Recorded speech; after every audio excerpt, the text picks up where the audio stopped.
ஓம் சாந்தி. யுக மாற்றத்திற்கான நுழைவாசல் அமிர்த வேலை அப்படிங்கிற 108 நாள் பட்டி பாண்டபோல நடந்துட்டு இருக்கு. அந்த பட்டியினுடைய 29வது நாள் வகுப்பு. சச்சின் பாய் என்ன சொல்றார் பார்க்கலாம். 1901வது வருஷம் ஜெர்மனியில் ஒரு சங்கீதக்காரர் இருந்தார், மியூசிக் டீச்சர். ரிச்சார்ட் வெஸ்னர் அப்படிங்கிறது அவருடைய பேர்.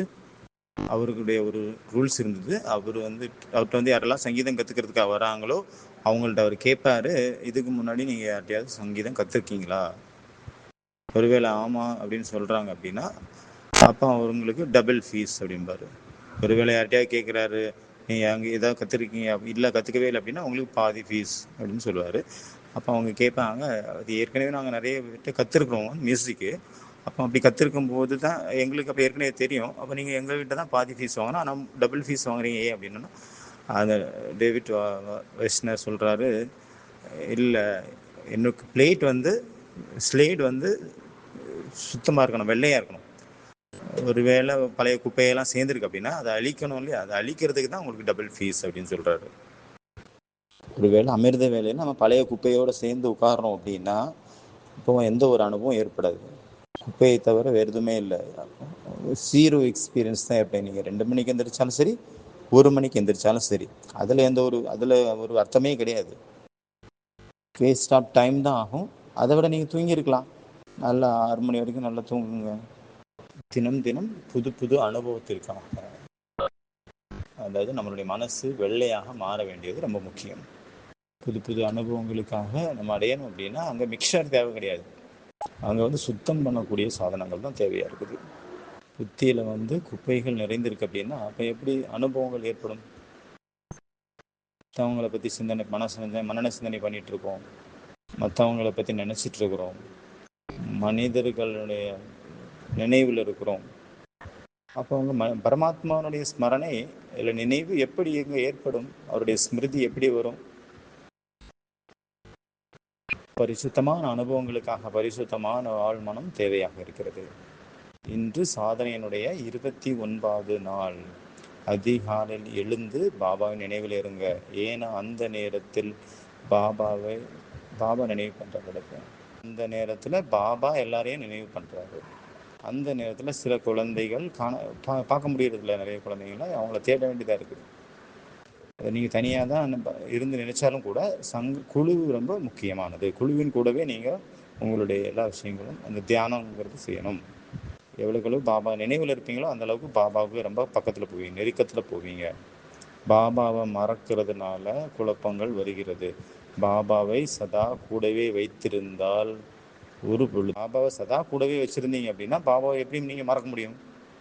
இன்றைக்கி 3 பாயிண்ட்ஸ் நம்ம எடுக்க போகிறோம். ஃபஸ்ட்டு பாயிண்ட் நினைவு செய்கிறது.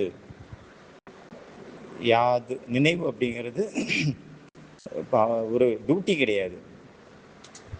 ஆத்மாவுடைய சுபாவம் நினைவு செய்வது.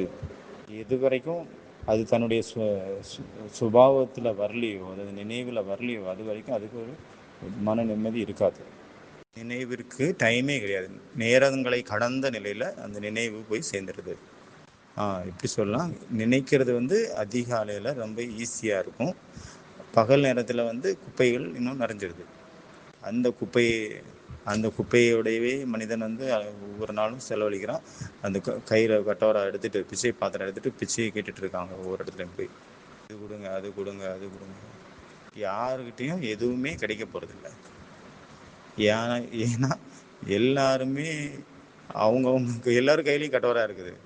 சிலருடையது பெருசாக இருக்குது, சிலருடையது தெரியல, சிலது சின்னதாக இருக்குது, சிலருடையது திருஷ்யமாக இருக்குது, சிலருடைய பாத்திரம் அதிர்ஷ்யமாக இருக்குது. அதிகாலையில் என்ன பண்ணணும்? நினைவு.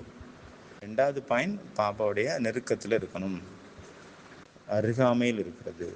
மனிதர்களுடைய அருகாமையில் நெருக்கத்தில் நம்ம பாபா பரமாத்மாவுடைய சமீபத்தன்மையினுடைய அனுபவம் செய்யணும். 3வது அவரை கூடவே வச்சுக்கணும். பாபாவை அமிர்த வேலை அவரை பார்க்கறது இவரை பார்க்கறதுன்னு இல்லாமல் இவரை நினைக்கிறது அவரை நினைக்கிற மாதிரி ஒரே ஒரு பாபாவோட நினைவில் இருக்கும்போது ஃபுல் டே ஆத்மா அங்கே திருப்தியாக இருக்கும், நிறைஞ்சி இருக்கும். அப்போ பிச்சை எடுக்க வேண்டிய அவசியமே இருக்காது, யார்கிட்டையும் போய் கேட்க வேண்டிய அவசியம் இருக்காது. ஃபஸ்ட்டு நினைவு, அப்புறம் அருகாமை, அப்புறம் கூட வச்சுக்கிறது, பாபா கூடவே வச்சுக்கிறது. அப்போ இந்த அப்புறம் இன்னைக்கு பார்த்தீங்கன்னா 2 ஹோம்ஒர்க். அதாவது இது மந்திரம், நான் என்னெல்லாம் செய்கிறேனோ அப்போ பாபா என் கூடவே இருக்கிறாரு. நான் என்னெல்லாம் செய்கிறேனோ அப்பெல்லாம் பாபா என் கூட இருக்கிறாரு. எப்போவுமே பாபா என் கூட இருக்கிறாரு. இதுதான் ஃபர்ஸ்ட் ஹோம்ஒர்க்கு. இது ஒரு மந்திரம் போல் நினைவு பண்ணிகிட்டே இருக்கணும். இங்கே நிறைய பேரை பார்க்குறேன். இங்கே வந்து சீக்கிரமே எந்திரிச்சு வந்து அமிர்த வேலையில் உட்கார்றதுனால மட்டும் ஒன்றும் நடக்க போகிறதில்ல. ஹோம்ஒர்க் பண்ணணும். அதாவது ஹோம்ஒர்க் யாரெல்லாம் இது வரைக்கும் பண்ணலையோ அதை எல்லாமே இன்னையிலேருந்து எல்லோரும் பண்ணுங்கள். நான் என்னெல்லாம் விவகாரங்கள் செய்கிறேனோ பாபா என் கூடவே இருக்கிறார். இது மனசுக்குள்ளே ரிப்பீட் பண்ணிகிட்டே இருக்கணும். எப்போ ரிப்பீட் பண்ணணும்னா அதிகாலையில், காலையில். எப்போ ரிப்பீட் பண்ணணும், எப்போ ரொம்ப பிஸியாக இருக்கிறோமோ அப்போ ரிப்பீட் பண்ணணும். இது மறக்கும்போது தான் நீங்கள் நடந்து போகிறீங்க. மறதி அப்படிங்கிற குழப்பம் அப்படிங்கிற அந்த கதவுகள் திறக்கப்படுது. கேள்விகள் அப்படிங்கிற கடல் அலைகள் உங்களை மூழ்கடிச்சிருது. நம்மளுடைய கேள்விகளுக்கு பதில் வந்து மற்றவங்களுக்கு எப்படி கிடைக்கும்? பகவான் வந்து பதில்களுடைய கடலாக இருக்கிறாரு, ஆன்சருடைய கடலாக இருக்கிறாரு. அவர்கிட்ட கேளுங்க, அவர்கிட்ட பதில் கிடைக்கும். அமிர்த வேலை என்பது பரம ஆலிங்கத்தினுடைய நேரம். ஆத்மா பரமாத்மா கூட சந்திக்குது. இப்போ சக்திகளினுடைய மகா கடல் ஒன்றிணையக்கூடிய நேரம். இதை வந்து மொபைலில் டைப் பண்ணக்கூடாது, தன்னுடைய கையால் நோட்டில் எழுதணும், டைரியில். மற்றவங்களுக்கு கொடுத்து எழுதக்கூடாது, மொபைலில் காப்பி பேஸ்ட் பண்ணக்கூடாது, மற்றவங்களுடைய ஆட்டையை போடக்கூடாது. நீங்களே எழுதுங்க. ஒரு டைரி வாங்கிக்கோங்க, ஹோம்ஒர்க் அப்படிங்கிற ஒரு டைரி போட்டுக்கோங்க. எது வரைக்கும் நீ இதை செய்யலையோ அது வரைக்கும் காலியாக தான் இருப்பீங்க. அமிர்தல் அந்த மாதிரி உட்காருவீங்க, எனக்கு நான் காலியாக இருக்கேன், ஒன்றுமே இல்லை அப்படிங்கிற மாதிரி உட்காந்துருப்பீங்க. அதாவது அமிர்த வேலை ராத்திரி ஃபுல்லாக இதெல்லாம் பாபாவுக்கு எழுதிட்டு நீங்கள் காலி ஆகிட்டீங்க அப்படின்னா காலையில் வெள்ளையாக இருக்கும் ஆத்மா. யாருக்கு வந்து யாருடைய புத்தியில் வந்து நிறைய குப்பைகள் நிறைஞ்சிருக்கும், அவங்களோட டபுள் பீஸ் வாங்கினார்லையே அந்த பாட்டு பாடக்கூடிய சிங்கர். அதே போல் இங்கே மறக்கக்கூடிய பயிற்சி பண்ணணும். ஒரு புதுசாக யாரும் வராங்க, அவங்களுக்கு சொல்கிறாங்க எனக்கு எதுவுமே தெரியாது அப்படின்னு சொன்னால் அவங்களுக்கு கற்றுக் கொடுக்குறது ரொம்ப ஈஸி. யாரோ மற்றவங்க இன்னொருத்தவங்க கற்றுட்டு வந்திருக்காங்க அப்படின்னா அவங்க வேறு எதுவும் தப்பாக கற்றுட்டு வந்திருக்காங்க, அவங்கள சரி பண்ணுறதுக்கு அவங்களுக்கு கற்றுக் கொடுக்கறது ரொம்ப கஷ்டம். நம்ம சொல்லி கொடுத்தா கூட அவர் என்ன சொல்லுவார் முன்னாடியே, இல்லை நான் அந்த மாதிரி கற்றுக்கிட்டேன், அப்படி கற்றுக்கிட்டேன்னு அங்கேயே போங்க அப்படின்னு சொல்லுவேன். இங்கே வந்து சொல்லக்கூடாது. இது இப்படி இல்லை, அது அப்படி, அது அப்படி இல்லை, இது இப்படி. எங்கே கற்றுக்கிட்டே அங்கேயே போங்க சார். நான் என்னெல்லாம் செய்கிறேனோ பாபா என் கூடவே இருக்கின்றார். இதை வந்து மந்திரம் மாதிரி எழுதணும். ஒரு தடவை எத்தனை தடவை எழுதலாம்? 108 தடவை எழுதலாம். வேறு வேறு நேரத்தில், ஒரே நேரத்தில் 108 தடவை எழுதிடக்கூடாது. வேறு வேறு டைமில் நடுவில் நீங்கள் ஃபுல் டேயில் எழுதலாம் 108 தடவை. காலையில் 10 தடவை எழுதுங்க, அப்புறம் விட்டுருங்க. அப்புறம் மத்தியானம் ரூமுக்கு போகிறீங்கன்னா அப்போ எழுதுங்க ஒரு 10 தடவை. அப்புறம் ஈவினிங் 10 தடவை எழுதுங்க. அப்படி டைம் கிடைக்கும் போதெல்லாம் எழுதி ராத்திரி எழுதலாம். 108 தடவை எழுதிடுங்க. அப்போ அனுபவமும் பண்ணும் எழுதுவதன் கூடவே. நான் என்னெல்லாம் காரியம் செய்கிறேனோ பாபா என் கூட தான் இருக்கிறார் எப்போவுமே. அப்புறம் அதை அனுபவம் பண்ணுங்க. அப்போ நம்மளால் எந்த ஒரு தவறான காரியம் செய்ய முடியாது. யாருக்கு அதுக்கு நம்ம கஷ்டம் கொடுக்குறோம், தொல்லை கொடுக்குறோம் அப்படின்னா இப்போ பாபா இருக்கும்போது நம்மளால் எப்படி செய்ய முடியாது? இன்னைக்கு பண்ண வேண்டிய அடுத்த காரியம் நைட் ப்ரிப்பரேஷன், தூங்குவதற்கான விதி. நீங்கள் எந்த மாதிரி தூங்குறீங்களோ அப்படிங்கிறீங்கத நீங்கள் எழுதணும். நான் அந்த மாதிரி தூங்குறேன்னா நினைவை அமிர்த வேலையினுடைய நினைவை சக்திசாலியாக ஆக்குறது மாதிரி நான் வந்து தூங்குறேன்னா என்னுடைய தூக்கம் இருக்குதா? மொபைலில் நான் பார்த்துட்டே தூங்குறேன்னா, இல்லை யார்ட்டையாவது பேசிகிட்டே தூங்குறேன்னா, இல்லை யாரையும் நினச்சிட்டு தூங்குறேன்னா, பரசிந்தனை பண்ணிட்டு தூங்குறேன்னா, இல்லை பாபா உங்கள் மனசில் உட்காந்துருக்காரா, இல்லை மற்றவங்க உட்காந்துருக்காங்களா? இங்கே கூட்டம் இருக்குமோ அங்கே பாபா இருக்க மாட்டார். உங்கள் மனசுக்குள்ளே நிறைய பேர் இருந்தாங்கன்னா அங்கே எப்படி பாபா இருப்பார்? எப்போ நம்ம தனிமையில் இருக்கிறோமோ அப்போ அந்த ஏகாந்தத்தில் தான் பரமாத்மாவனுடைய அவதாரம் ஏற்படுகிறது. இப்போ என்ன எழுதணும்? நான் எந்த மாதிரி தூங்குறேன், உண்மையான உள்ளத்தோட அதை உண்மையை எழுதணும். நான் 1 மணி நேரம் முரளி படிக்கிறேன், அப்புறம் பாபாவை நினைவு பண்ணுறேன், நினைவிலேயே நான் தூங்கி போயிடுறேன், இந்த மாதிரி பொய்யெல்லாம் சொல்லக்கூடாது. பொய் இங்கே நடக்காதுங்க. எப்படி நான் நேற்று ராத்திரி தூங்கினேன் அப்படிங்கிறத எழுதுங்க, அதை போஸ்ட் பண்ணுங்க. அப்போ மற்றவங்களுக்கும் தெரியணும் இல்லையா? யார் யார் பின்னாடி நான் கட்டோரை எடுத்துட்டு சுத்தினேன், பிச்சை எடுத்துட்டு. இப்போ யார் யாரை பற்றி நான் வீணான விஷயங்கள் பேசினேன், யாரை பற்றி நெகட்டிவ் விஷயங்கள் பேசினேன், யாரை நெகட்டிவாக நினச்சேன், இந்த யார் மேலே எனக்கு மோகம் வந்தது, இந்த எல்லாத்தையும் எழுதுங்க. இல்லை பொறாமை இருந்ததா, இல்லை கடுப்பாக இருந்ததா, இல்லை எரிச்சல் இருந்ததா, இல்லை வெறுப்பு இருந்ததா, எந்த சிந்தனைகளோடு நான் உறங்கினேன். சாப்பாடை பற்றி நினச்சிட்டு தூங்கணும்னா, இல்லைன்னா அந்த டேஸ்டினுடைய விஷயங்களில் நினச்சி தூங்கணும்னா, ஏதோ இல்லை சீரியல் பார்த்துட்டு இருந்தேன்னா, சீரியல் பார்த்துட்டே தூங்கிட்டேன்னா, இல்லைன்னா காமெடி ரீல்ஸ் பார்த்தேன்னா, சோசியல் மீடியா பார்த்துட்டே தூங்கினேன், இல்லைன்னா வாட்ஸ்அப் பார்த்துட்டு தூங்கினேன், இல்லை 8 மணிக்கு நான் மொபைலை சுவிட்ச் ஆஃப் பண்ணிட்டேனா, என்ன பண்ணினேன்னா, என்னெல்லாம் எப்படியெல்லாம் பண்ணினேன், அது எல்லாத்தையும் எழுதுங்க. அப்புறம் அதை போஸ்ட் பண்ணிடுங்க. நீங்கள் குரூப்பில் போஸ்ட் பண்ணுறேன்னு நினைக்காதுங்க.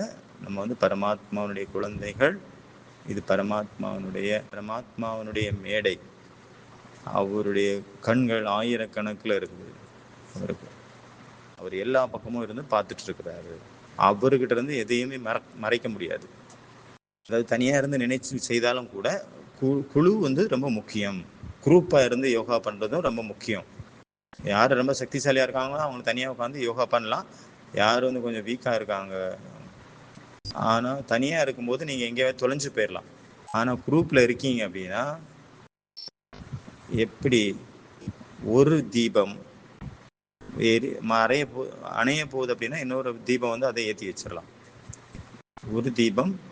அதனால யாரும் தனியாக உட்காந்து யோகா பண்ணுறீங்களோ அவங்களுக்கு தூக்கம் வருது அப்படின்னா, இப்போ நடந்து போய் குரூப்பில் போய் யோகா பண்ணுங்க. குரூப்பில் வந்து மிக ஒரு நல்ல சக்தியினுடைய அதிர்வலைகள் அங்கே நிறைஞ்சு இருக்குது. அந்த சக்தி வந்து உங்களை பரவி வருது.